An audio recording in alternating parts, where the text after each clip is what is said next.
ಒಂದು ಮನೆಗೆ ಜನಗಣತಿಗೆ ಅಂತ ಹೇಳಿ ಇವರು ಬಂದಾಗ ಆ ಮನೆಯವ್ರ ಜೊತೆಯಲ್ಲಿ ಮಾತೇ ಆಡಿಸಿಲ್ಲ. ಆ ಮನೆಯಲ್ಲಿ ಎಷ್ಟು ಜನ ಇದ್ದಾರೆ, ಯಾರಿದ್ದಾರೆ ಅನ್ನೋದನ್ನ ವಿಚಾರವೇ ಮಾಡದೆ ಇವರು ಸ್ಟಿಕ್ಕರ್ ಅಂಟಿಸಿ ಹೋದಾಗ ಹೇಗೆ ಮನೆಯ ಡಾಟಾ ಇವ್ರಿಗೆ ಸಿಗುತ್ತೆ, ಮನೆಯಲ್ಲಿ ಎಷ್ಟು ಜನ ಇದ್ದಾರೆ ಅನ್ನೋದು ಇವ್ರಿಗೆ ಸಿಗುತ್ತೆ? ಇದು ಸರಿಯಲ್ಲ. ಇದು ಯಾವ ರೀತಿಯ ಸೈಂಟಿಫಿಕಲ್ ಮಾಡ್ತಿರುವಂತ ಸರ್ವೆ ಅನ್ನೋದ್ರ ಬಗ್ಗೆ ನಾವು ಹೇಳಿದ್ವಿ. ಈಗ ಮನೆಯ ಸದಸ್ಯರೊಂದಿಗೆ ಸಂವಹನ ನಡೆಸಬೇಕು, ಮನೆಯವರ ಜೊತೆ ಮಾತನಾಡದೆ ಸ್ಟಿಕ್ಕರ್ ಅನ್ನು ಅಂಟಿಸಬಾರದು, ಸಮೀಕ್ಷಾ ತಂಡಗಳಿಗೆ ಸ್ಪಷ್ಟವಾಗಿ ಸೂಚನೆಯನ್ನ ನೀಡಲಾಗಿದೆ. ಆದರೂ ಕೆಲ ಸಂದರ್ಭ ಇದನ್ನು ಅನುಸರಿಸದೇ ಇರಬಹುದು, ಇದನ್ನು ನಾವು ಒಪ್ಪಿಕೊಳ್ಳುತ್ತೇವೆ ಅಂತೇಳಿ ಬಿಬಿಎಂಪಿ ಈಗ ಸ್ಪಷ್ಟನೆಯನ್ನು ಕೊಟ್ಟಿದೆ. ಕೆಲವು ಮನೆಗಳು ನಮ್ಮ ಸಮೀಕ್ಷಕರಿಂದ ತಪ್ಪಿ ಹೋಗಿರಬಹುದು. ರಿಪಬ್ಲಿಕ್ ಕನ್ನಡ ವರದಿ ಬಳಿಕ ನಾವು ನಮ್ಮ ತಪ್ಪನ್ನು ಸರಿಪಡಿಸ್ಕೊಳ್ತಾ ಇದ್ದೀವಿ, ಎಡವಟ್ಟನ್ನು ಒಪ್ಪಿಕೊಂಡಿದೆ ಬಿಬಿಎಂಪಿ.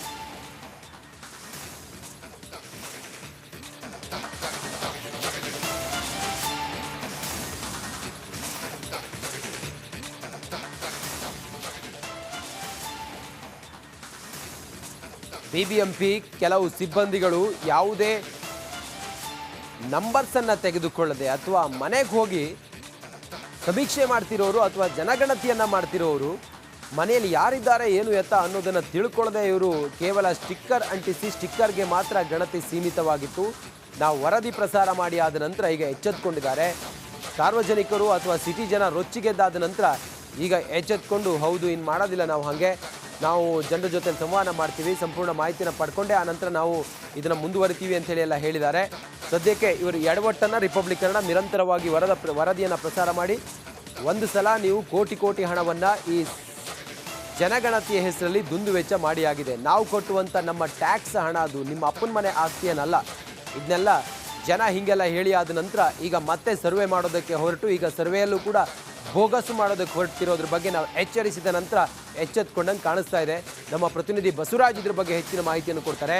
ಬಸವರಾಜು, ಈಗ ಈ ಸಮೀಕ್ಷಾ ವರದಿ ಎಷ್ಟು ಫ್ಯಾಕ್ಚುಯಲ್ ಆಗಿತ್ತು ಅಂಥೇಳಿ ನೋಡಿದಾಗ ಇವರು ಕೇವಲ ಆ ಸ್ಟಿಕ್ಕರ್ಗೆ ಮಾತ್ರ ಜನಗಣತಿಯನ್ನು ಸೀಮಿತ ಮಾಡ್ತಾ ಇದ್ದಾರೆ. ಸದ್ಯಕ್ಕೆ ಈಗ ಬಿಬಿಎಂಪಿ ಅಧಿಕಾರಿಗಳು ಇದೆಲ್ಲ ವಿಚಾರ ತಿಳಿದಾದ ನಂತರ ಮುಂದೇನು ಸಂವಹನ ಮಾಡ್ತಾರ? ಸದ್ಯಕ್ಕೆ ಈ ಹೊತ್ತಿಗೆ ಏನೇನು ಹೇಳಿದ್ದಾರೆ ಅಧಿಕಾರಿಗಳು? ಗೊಂಡಿರ್ತಕ್ಕಂಥದ್ದು ರಂಜಿತ್, ಯಾಕಂದ್ರೆ ರಿಪಬ್ಲಿಕ್ ಕನ್ನಡ ಪರಿಶಿಷ್ಟ ಜಾತಿ ವರ್ಗದ ಸಮೀಕ್ಷೆಯನ್ನ ಈ ಹಿಂದಿನಿಂದಲೂ ಕೂಡ ಒಂದಷ್ಟು ಸೂಕ್ಷ್ಮವಾಗಿ ಗಮನಿಸ್ತಾ ಇತ್ತು. ಮತ್ತೆ ಈ ಒಂದು ಬೆಳವಣಿಗೆಗಳು ಏನಾಗ್ತಾ ಇದಾವೆ ಇದನ್ನ ಗಮನಿಸ್ತಾ ಇತ್ತು. ಇದರ ಬಗ್ಗೆ ಒಂದು ವಿಸ್ತೃತವಾದಂತ ವರದಿಯನ್ನ ಸರ್ಕಾರದಲ್ಲೂ ಕೂಡ ಈ ಬಗ್ಗೆ ಚರ್ಚೆ ನಡೆದಿರ್ತಕ್ಕಂಥದ್ದು ಮತ್ತು ಸಚಿವರ ಮಟ್ಟದಲ್ಲಿ, ಅದರಲ್ಲೂ ಪರಿಶಿಷ್ಟ ಜಾತಿಯ ಸಚಿವರ ಮಧ್ಯೆ ಒಂದಷ್ಟು ಆಕ್ರೋಶಗಳು ಹಿಂದಿನಿಂದಲೂ ಇರತಕ್ಕಂಥದ್ದು. ದಲಿತ ಎಡ ಮತ್ತು ಬಲ ಅಂತ ಏನು ಎರಡು ಸಮುದಾಯಗಳಿದಾವೆ, ಆ ಸಮುದಾಯಗಳ ನಡುವೆ ಅದರಲ್ಲೂ ಆಕ್ರೋಶ ಇರ್ತಕ್ಕಂಥದ್ದು. ಈ ದಲಿತ ಎಡದ ಸಮುದಾಯದ ಆರೋಪ ಇರ್ತಕ್ಕಂಥದ್ದು ಈ ಸಮೀಕ್ಷೆ ಸರಿಯಾಗಿ ಆಗ್ತಾ ಇಲ್ಲ ಅನ್ನುವಂತ ಆರೋಪವನ್ನ ಮೇಲಿಂದ ಮೇಲೆ ಮಾಡ್ತಾ ಇದ್ರು. ಆದ್ರೆ ಸಾಕ್ಷಿ ಇಲ್ಲ ಅನ್ನುವಂತ ಒಂದಷ್ಟು ನೆಪವನ್ನ ಹೇಳಿ ಈ ಒಂದು ಪ್ರಕರಣವನ್ನ ತಳ್ಳಿ ಹಾಕುವಂತ ಕೆಲಸಗಳನ್ನ ಸರ್ಕಾರ ಕೂಡ ಮಾಡ್ತಾ ಇತ್ತು. ನಾಗಮೋಹನ್ ದಾಸ್ ಅವರ ಆಯೋಗ ಏನು ರಚನೆ ಆಗಿತ್ತು, ಅವರು ಕೂಡ ಕೇವಲ ಆರೋಪಗಳಷ್ಟೇ ಬರ್ತಿದ್ದ ಹೊರತು ಯಾವುದಕ್ಕೂ ಸಾಕ್ಷಿ ಇಲ್ಲ ಅನ್ನುವಂತ ಸಬೂಬನ್ನ ಹೇಳ್ತಾ ಇದ್ರು. ಆದ್ರೆ ರಿಪಬ್ಲಿಕ್ ಕನ್ನಡ ಯಾವಾಗ ಗ್ರೌಂಡ್ ರಿಪೋರ್ಟ್ ಮಾಡ್ತು, ಯಾವಾಗ ಈ ಒಂದು ಸಾಕ್ಷಿ ಸಮೇತ ಈ ತರಹದ ಕಳ್ಳಾಟ ನಡೆದಿರೋದನ್ನ ಬಯಲಿಗೆ ತಂದು ಈಗ ಸರ್ಕಾರಕ್ಕೂ ಕೂಡ ಇದನ್ನ ಬಿಸಿ ಮುಟ್ಟಿರ್ತಕ್ಕಂಥದ್ದು. ಮತ್ತು ಜೊತೆಗೆ ಬೆಂಗಳೂರು ವ್ಯಾಪ್ತಿಯಲ್ಲಿ ಇದು ಸಾಕಷ್ಟು ಸಂಖ್ಯೆಯಲ್ಲಿ ಇನ್ನೂ ಜಾತಿ ಗಣತಿ ನಡೆದೇ ಇಲ್ಲ ಅನ್ನುವಂಥದ್ದು ಬೆಳಕಿಗೆ ಬಂದಿರ್ತಕ್ಕಂಥದ್ದು. ಈ ಹಿಂದಿನಿಂದಲೂ ಕೂಡ ಮಹದೇವಪ್ಪನವರು ಕೂಡ ಹೇಳ್ತಾ ಇದ್ರು, ಅವರು ಸಚಿವರಾಗಿ ಇರೋ ಕಾರಣಕ್ಕಾಗಿ ಖಂಡಿತವಾಗಿಯೂ ನಮಗೆ ಬೆಂಗಳೂರು ನಗರದಲ್ಲಿ ಸಾಕಷ್ಟು ಸಮಸ್ಯೆ ಆಗ್ತಾ ಇದೆ, ಸಿಬ್ಬಂದಿಗಳ ಕೊರತೆ ಆಗ್ತಾ ಇದೆ, ಹಾಗಾಗಿ ನಾವು ಆನ್ಲೈನ್ ಮುಖಾಂತರ ಇದೊಂದು ಸಮೀಕ್ಷೆಯನ್ನ ಮಾಡ್ತೇನೆ ಅನ್ನುವಂತ ಮಾತನ್ನ ಹೇಳ್ತಿದ್ರು. ಆದ್ರೆ ಆನ್ಲೈನ್ ಮುಖಾಂತರವೂ ಸಮೀಕ್ಷೆ ಆಗಿಲ್ಲ, ಜೊತೆ ಮನೆಗಳಿಗೆ ಸಮೀಕ್ಷೆ ಆಗಿದೆ ಅನ್ನುವಂತ ಒಂದು ಸ್ಟಿಕ್ಕರ್.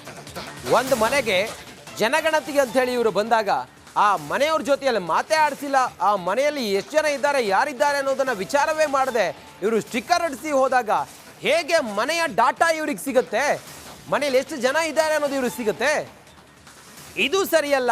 ಇದು ಯಾವ ರೀತಿಯ ಸೈಂಟಿಫಿಕಲ್ ಮಾಡ್ತಿರುವಂತ ಸರ್ವೆ ಅನ್ನೋದ್ರ ಬಗ್ಗೆ ನಾವು ಹೇಳಿದ್ವಿ. ಈಗ ಮನೆಯ ಸದಸ್ಯರೊಂದಿಗೆ ಸಂವಹನ ನಡೆಸಬೇಕು, ಮನೆಯವರ ಜೊತೆ ಮಾತನಾಡದೆ ಸ್ಟಿಕ್ಕರ್ ಅನ್ನು ಅಂಟಿಸಬಾರದು, ಸಮೀಕ್ಷಾ ತಂಡಗಳಿಗೆ ಸ್ಪಷ್ಟವಾಗಿ ಸೂಚನೆಯನ್ನ ನೀಡಲಾಗಿದೆ. ಆದರೂ ಕೆಲ ಸಂದರ್ಭ ಇದನ್ನು ಅನುಸರಿಸದೇ ಇರಬಹುದು, ಇದನ್ನು ನಾವು ಒಪ್ಪಿಕೊಳ್ಳುತ್ತೇವೆ ಅಂತೇಳಿ ಬಿಬಿಎಂಪಿ ಈಗ ಸ್ಪಷ್ಟನೆಯನ್ನು ಕೊಟ್ಟಿದೆ. ಕೆಲವು ಮನೆಗಳು ನಮ್ಮ ಸಮೀಕ್ಷಕರಿಂದ ತಪ್ಪಿ ಹೋಗಿರಬಹುದು. ರಿಪಬ್ಲಿಕ್ ಕನ್ನಡ ವರದಿ ಬಳಿಕ ನಾವು ನಮ್ಮ ತಪ್ಪನ್ನು ಸರಿಪಡಿಸ್ಕೊಳ್ತಾ ಇದ್ದೀವಿ, ಎಡವಟ್ಟನ್ನು ಒಪ್ಪಿಕೊಂಡಿದೆ ಬಿಬಿಎಂಪಿ.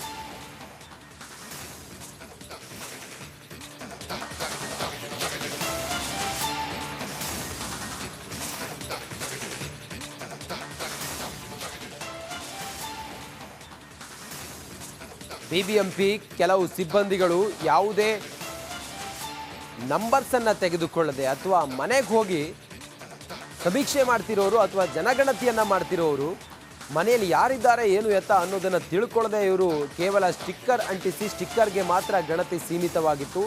ನಾವು ವರದಿ ಪ್ರಸಾರ ಮಾಡಿ ಆದ ನಂತರ ಈಗ ಎಚ್ಚೆತ್ತುಕೊಂಡಿದ್ದಾರೆ. ಸಾರ್ವಜನಿಕರು ಅಥವಾ ಸಿಟಿ ಜನ ರೊಚ್ಚಿಗೆದ್ದಾದ ನಂತರ ಈಗ ಎಚ್ಚೆತ್ಕೊಂಡು ಹೌದು ಇನ್ನು ಮಾಡೋದಿಲ್ಲ, ನಾವು ಜನರ ಜೊತೆ ಸಂವಹನ ಮಾಡ್ತೀವಿ, ಸಂಪೂರ್ಣ ಮಾಹಿತಿನ ಪಡ್ಕೊಂಡೆ ಆ ನಂತರ ನಾವು ಇದನ್ನು ಮುಂದುವರಿತೀವಿ ಅಂತೇಳಿ ಎಲ್ಲ ಹೇಳಿದ್ದಾರೆ. ಸದ್ಯಕ್ಕೆ ಇವರು ಎಡವಟ್ಟನ್ನು ರಿಪಬ್ಲಿಕ್ ಕನ್ನಡ ನಿರಂತರವಾಗಿ ವರದಿಯನ್ನು ಪ್ರಸಾರ ಮಾಡಿ ಒಂದು ಸಲ ನೀವು ಕೋಟಿ ಹಣವನ್ನು ಈ ಜನಗಣತಿಯ ಹೆಸರಲ್ಲಿ ದುಂದುವೆಚ್ಚ ಮಾಡಿ ಆಗಿದೆ. ನಾವು ಕೊಟ್ಟುವಂಥ ನಮ್ಮ ಟ್ಯಾಕ್ಸ್ ಹಣ ಅದು ನಿಮ್ಮ ಅಪ್ಪನ ಮನೆ ಆಸ್ತಿಯನ್ನಲ್ಲ. ಇದನ್ನೆಲ್ಲ ಜನ ಹೀಗೆಲ್ಲ ಹೇಳಿ ಆದ ನಂತರ ಈಗ ಮತ್ತೆ ಸರ್ವೆ ಮಾಡೋದಕ್ಕೆ ಹೊರಟು ಈಗ ಸರ್ವೆಯಲ್ಲೂ ಕೂಡ ಬೋಗಸು ಮಾಡೋದಕ್ಕೆ ಹೊರಟಿರೋದ್ರ ಬಗ್ಗೆ ನಾವು ಎಚ್ಚರಿಸಿದ ನಂತರ ಎಚ್ಚೆತ್ಕೊಂಡಂಗೆ ಕಾಣಿಸ್ತಾ ಇದೆ. ನಮ್ಮ ಪ್ರತಿನಿಧಿ ಬಸವರಾಜ್ ಇದ್ರ ಬಗ್ಗೆ ಹೆಚ್ಚಿನ ಮಾಹಿತಿಯನ್ನು ಕೊಡ್ತಾರೆ. ಬಸವರಾಜು, ಈಗ ಈ ಸಮೀಕ್ಷಾ ವರದಿ ಎಷ್ಟು ಫ್ಯಾಕ್ಚುಯಲ್ ಆಗಿತ್ತು ಅಂಥೇಳಿ ನೋಡಿದಾಗ ಇವರು ಕೇವಲ ಆ ಸ್ಟಿಕ್ಕರ್ಗೆ ಮಾತ್ರ ಜನಗಣತಿಯನ್ನು ಸೀಮಿತ ಮಾಡ್ತಾ ಇದ್ದಾರೆ. ಸದ್ಯಕ್ಕೆ ಈಗ BBMP ಅಧಿಕಾರಿಗಳು ಇದೆಲ್ಲ ವಿಚಾರ ತಿಳಿದಾದ ನಂತರ ಮುಂದೇನು ಸಂವಹನ ಮಾಡ್ತಾರಾ? ಸದ್ಯಕ್ಕೆ ಈ ಹೊತ್ತಿಗೆ ಏನೇನು ಹೇಳಿದ್ದಾರೆ ಅಧಿಕಾರಿಗಳು? ಸಾಕಷ್ಟು ಕೊಂಡಿರ್ತಕ್ಕಂಥದ್ದು ರಂಜಿತ್, ಯಾಕಂದ್ರೆ ರಿಪಬ್ಲಿಕ್ ಕನ್ನಡ ಪರಿಶಿಷ್ಟ ಜಾತಿ ವರ್ಗದ ಸಮೀಕ್ಷೆಯನ್ನ ಈ ಹಿಂದಿನಿಂದಲೂ ಕೂಡ ಒಂದಷ್ಟು ಸೂಕ್ಷ್ಮವಾಗಿ ಗಮನಿಸ್ತಾ ಇತ್ತು. ಮತ್ತೆ ಈ ಒಂದು ಬೆಳವಣಿಗೆಗಳೇನಾಗ್ತಾ ಇದಾವೆ ಇದನ್ನ ಗಮನಿಸ್ತಾ ಇತ್ತು. ಇದರ ಬಗ್ಗೆ ಒಂದು ವಿಸ್ತೃತವಾದಂತ ವರದಿಯನ್ನ ಸರ್ಕಾರದಲ್ಲೂ ಕೂಡ ಈ ಬಗ್ಗೆ ಚರ್ಚೆ ನಡೆದಿರ್ತಕ್ಕಂಥದ್ದು ಮತ್ತು ಸಚಿವರ ಮಟ್ಟದಲ್ಲಿ, ಅದರಲ್ಲೂ ಪರಿಶಿಷ್ಟ ಜಾತಿಯ ಸಚಿವರ ಮಧ್ಯೆ ಒಂದಷ್ಟು ಆಕ್ರೋಶಗಳು ಹಿಂದಿನಿಂದಲೂ ಇರತಕ್ಕಂಥದ್ದು.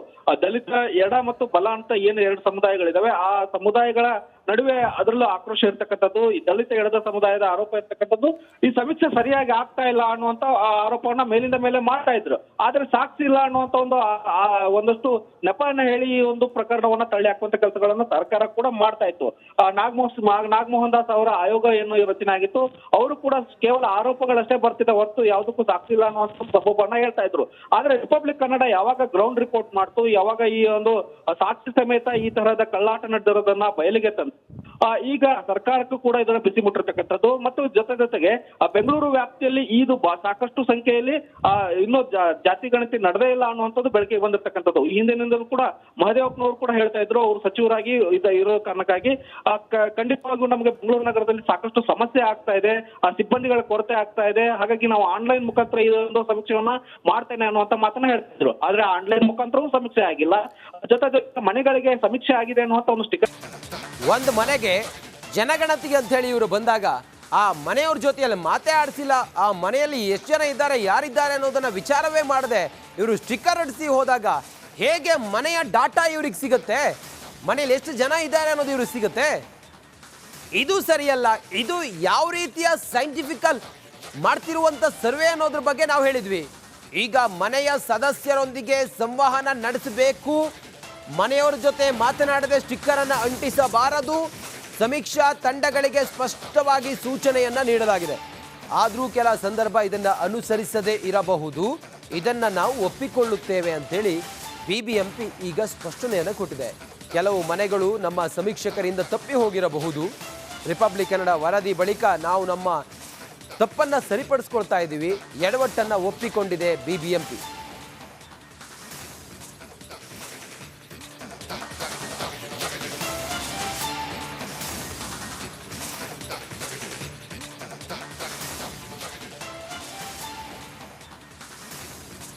BBMP ಕೆಲವು ಸಿಬ್ಬಂದಿಗಳು ಯಾವುದೇ ನಂಬರ್ಸನ್ನು ತೆಗೆದುಕೊಳ್ಳದೆ ಅಥವಾ ಮನೆಗೆ ಹೋಗಿ ಸಮೀಕ್ಷೆ ಮಾಡ್ತಿರೋರು ಅಥವಾ ಜನಗಣತಿಯನ್ನು ಮಾಡ್ತಿರೋರು ಮನೆಯಲ್ಲಿ ಯಾರಿದ್ದಾರೆ ಏನು ಎತ್ತ ಅನ್ನೋದನ್ನು ತಿಳ್ಕೊಳ್ಳದೆ ಇವರು ಕೇವಲ ಸ್ಟಿಕ್ಕರ್ ಅಂಟಿಸಿ ಸ್ಟಿಕ್ಕರ್ಗೆ ಮಾತ್ರ ಗಣತಿ ಸೀಮಿತವಾಗಿತ್ತು.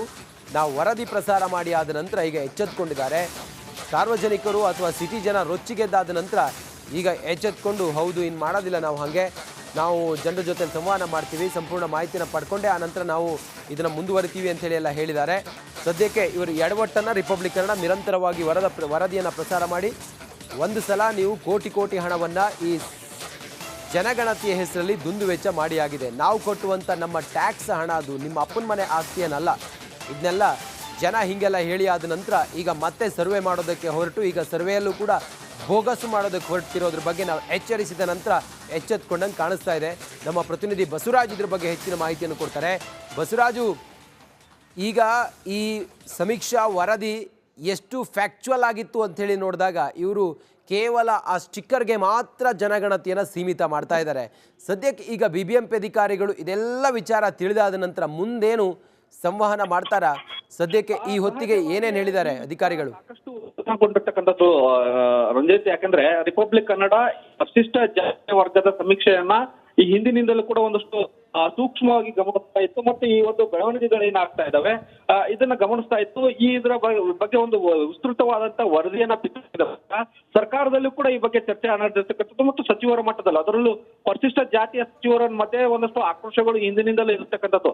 ದಲಿತ ಎಡ ಮತ್ತು ಬಲ ಅಂತ ಏನು ಎರಡು ಸಮುದಾಯಗಳಿದಾವೆ, ಆ ಸಮುದಾಯಗಳ ನಡುವೆ ಅದರಲ್ಲೂ ಆಕ್ರೋಶ ಇರ್ತಕ್ಕಂಥದ್ದು. ಈ ದಲಿತ ಎಡದ ಸಮುದಾಯದ ಆರೋಪ ಇರ್ತಕ್ಕಂಥದ್ದು ಈ ಸಮೀಕ್ಷೆ ಸರಿಯಾಗಿ ಆಗ್ತಾ ಇಲ್ಲ ಅನ್ನುವಂತ ಆರೋಪವನ್ನ ಮೇಲಿಂದ ಮೇಲೆ ಮಾಡ್ತಾ ಇದ್ರು. ಆದ್ರೆ ಸಾಕ್ಷಿ ಇಲ್ಲ ಅನ್ನುವಂತ ಒಂದಷ್ಟು ನೆಪವನ್ನ ಹೇಳಿ ಈ ಒಂದು ಪ್ರಕರಣವನ್ನ ತಳ್ಳಿ ಹಾಕುವಂತ ಕೆಲಸಗಳನ್ನ ಸರ್ಕಾರ ಕೂಡ ಮಾಡ್ತಾ ಇತ್ತು. ನಾಗಮೋಹನ್ ದಾಸ್ ಅವರ ಆಯೋಗ ಏನು ರಚನೆ ಆಗಿತ್ತು, ಅವರು ಕೂಡ ಕೇವಲ ಆರೋಪಗಳಷ್ಟೇ ಬರ್ತಿದ್ದ ಹೊರತು ಯಾವುದಕ್ಕೂ ಸಾಕ್ಷಿ ಇಲ್ಲ ಅನ್ನುವಂತ ಸಬೂಬನ್ನ ಹೇಳ್ತಾ ಇದ್ರು.